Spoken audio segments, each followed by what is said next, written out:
बार अगर श्री परमहंसों की बाह पकड़ ली तो समझो वो कभी कर्म कांडों में नहीं आ सकता। संत महापुरुष बहुत ही कमाई वाले होते हैं। वे हमें एक ही वचन बोला करते हैं कि हम एक चीज में मात खा गए हैं।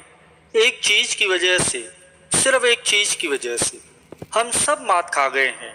सिमरन करते हुए, नाम जपते हुए भी, सेवा करते हुए भी। कौन सी चीज? गुरु पे विश्वास नहीं आया। विश्वास की कमी हमें ले डूबी और कोई कारण नहीं कहते। वे हमेशा यही बात हर सत्संग में, सत्संग की समाप्ति में भी कहते हैं कि गुरु के वचनों में विश्वास नहीं आया, गुरु पर विश्वास नहीं। हम कहते हैं कि विश्वास है, नहीं है। अगर विश्वास है तो गुरु की वाणी कहती है, जाको ठाकुर ऊंचा हुई, सो जन परगत जात न सोई। अगर पिता राजा हो और अगर बेटा किसी सेठ के पास पैसा मांगने जाए तो क्या कहेंगे ऐसे बेटे को? सेठ भी कहेगा कि तुझे तेरे पिता देते नहीं क्या? ताने मारेगा, राजा का बेटा होके बाहर मांगने जा रहा है। हम भी तो यही हैं। हमारे पिता श्री परमहंस किसी को हाथ दिखाते हैं, किसी को राशि बताते हैं, किसी बाबा के पास चले जाते हैं कि क्या होगा। ऐसे ही एक गुरुमुख भक्त था, संत के पास ये कहता है कि ये काम हो जाएगा क्या? तो संत महापुरुष उनसे ये कहते हैं कि पूछ रहा है कि हो जाएगा क्या? किसी ज्योतिष के पास जाओ, ये श्री परमहंसों का घर है, यहाँ पर आकर ये कहो कि ये कर दो। ना होने का क्या मतलब है? अगर नेक काम है तो विश्वास नहीं है ना।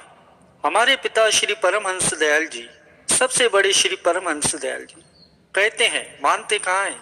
अगर मानते हो तो हाथ में धागा नहीं होगा, मानते हो तो हाथ में अंगूठी में नग नहीं होगा, अगर मानते हो तो काला टीका नहीं लगाएंगे बच्चे को। रक्षा करने वाले तो श्री परमहंस दयाल जी हैं। तो ये काला टीका क्या करेगा? काला धागा क्या करेगा? जब माता के गर्भ में था तो कौन सा काला टीका लगा हुआ था? कौन सा धागा बंधा हुआ था? वहां पर श्री परमहंसों ने रक्षा की, सिमरन ने रक्षा की, नाम ने रक्षा की। हम कहते हैं, बिलीव नहीं करते। पंजाब के लुधियाने की बात है।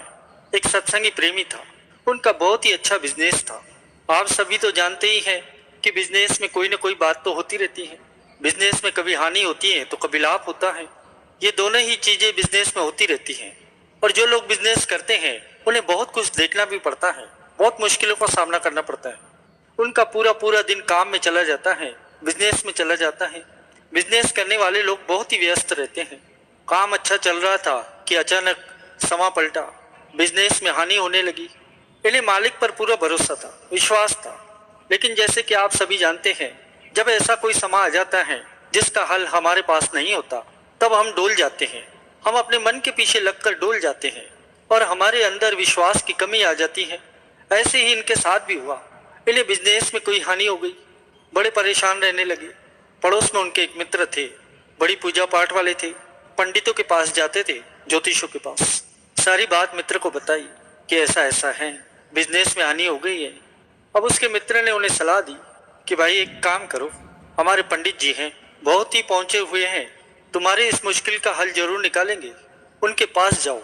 तब उन्होंने उनका पता बता दिया। उन्होंने वैसा ही किया, वह उनके पास चले गए। मित्र ने कर्म कांडों में फंसा दिया।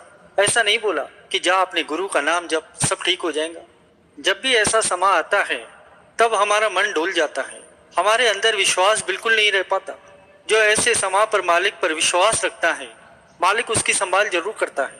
लेकिन जो डोल जाते हैं, भटक जाते हैं, तब मालिक को यह देखकर बड़ा दुख होता है कि मेरे बच्चों को मेरे पर विश्वास नहीं।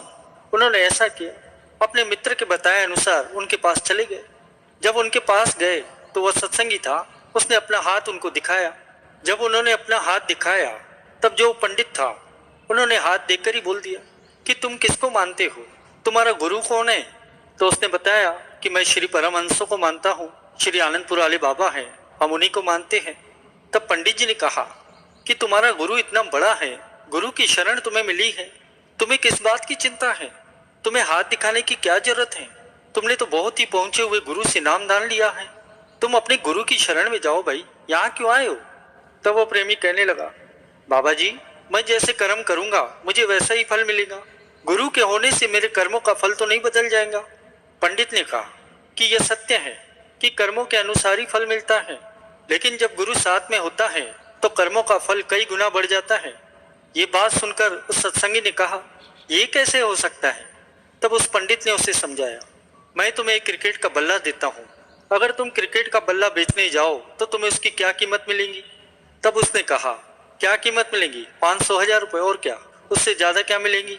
तब पंडित ने कहा कि ठीक है, वही अगर बल्ला सचिन तेंदुलकर बेचे तो उसकी कीमत कितनी होगी? तब प्रेमी ने कहा, अगर वह बल्ला सचिन तेंदुलकर बेचे तो उसकी कीमत कितनी है? पंडित जी ने कहा, अगर तुम्हें कोई गाने के लिए कहे तो तुम्हें कितने पैसे मिल सकते हैं? प्रेमी ने कहा, मुझसे कोई गाना सुनना क्यों पसंद करेगा? अगर मैं गाऊं भी तो मेरे उस गाने की क्या कीमत? पंडित जी ने कहा, ठीक है, वही गाना कोई मशहूर गायक गाता है तो उसकी क्या कीमत पड़ेगी? उसे लाखों में उसकी कीमत मिल सकती है।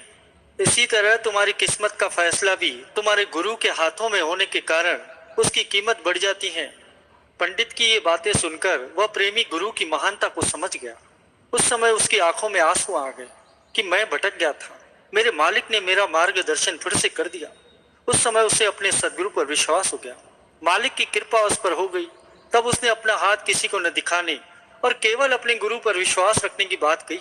पंडित ने उससे कहा कि इसके बाद अपना हाथ किसी को मत बताना, अपने गुरु की बात को मान, नाम जप, तेरा बेड़ा पार हो जाएगा। वेद शास्त्र गुरु की वाणियां भी कहती हैं कि सर्व रोग का औषध नाम। संसार में जितने भी रोग हैं, शारीरिक हो या मानसिक हो या आत्मिक हो, सबका इलाज है नाम। पर हमें विश्वास था। महापुरुष कहते हैं, हमने ऐसे ऐसे लोगों को देखा जो कई बीमारियों से ग्रसित थे, जो नाम के जाप से उन्होंने खूब नाम की कमाई करी। आज बिल्कुल ठीक है, गुरु घर की सेवा करते हुए नाम का जाप भी करते हैं। इस नाम ने सैकड़ों लोगों की कई बीमारियों को ठीक किया है। बस चाव पैदा हो जाए, नाम जपें। नाम की इतनी ताकत है, ये शरीर के रोग ठीक कर सकती है, तो क्या नहीं दे सकता है नाम? गुरु पर विश्वास नहीं आया, इसी बात पर मात खा गए। महापुरुष फरमाते हैं कि जिस मुख से प्रभु का नाम नहीं सिमरा जाता, उनके घर में ऐसे दुख आने ही आने हैं। जितने भी रोग हैं दुनिया के, जो परमेश्वर को भूल जाते हैं, सारे के सारे रोग उसके घर में आकर रुक जाते हैं। वाणी कहती है कि जे तन नाम विसर जाए तो तन पक्का रोग लग जाए। पक्का रोग एक होता है रोग जो दवाई खाकर ठीक हो जाएगा। पक्का रोग जिसका कोई इलाज ही नहीं है। जिस तन से नाम विसर गया प्रभु का, उस तन को पक्का रोग लग जाता है जिसका कोई इलाज नहीं होता। महापुरुष कहते हैं, प्रभु का नाम 3 काल सत्य है। प्रेमियों, एक होता है कोई एक आदमी कह दे और एक होता है महापुरुष कहे। आम आदमी और महापुरुषों में बड़ा फर्क होता है। आम आदमी आपको कर्म कांडों में फंसाएगा, लेकिन महापुरुष नहीं। महापुरुष एक ही बात कहेंगे, नाम जप, प्रभु का नाम जप। महापुरुषों ने कमाई की बंदूक बनाई होती है। महापुरुषों ने नाम की कमाई करके रसना की बंदूक बनाई होती है। जब वचन उनकी रसना से निकलता है तो बंदूक की गोली का असर करता है। आगे फरमाते हैं कि जो भी अपने गुरु का नाम जपेगा, उसके घर में कोई दुख रह ही नहीं सकता। इसीलिए नाम को दृढ़ करो, कम से कम 2 घंटे नाम का जाप करो, फिर देखो पूरे परिवार में कोई दुख नहीं आएगा। एक दिन ऐसा बनेगा कि आप दूसरों के दुख दूर करने वाले बन जाएंगे। सर्व रोग का औषध नाम। Thank you so much. Video like करना, सब्सक्राइब करना।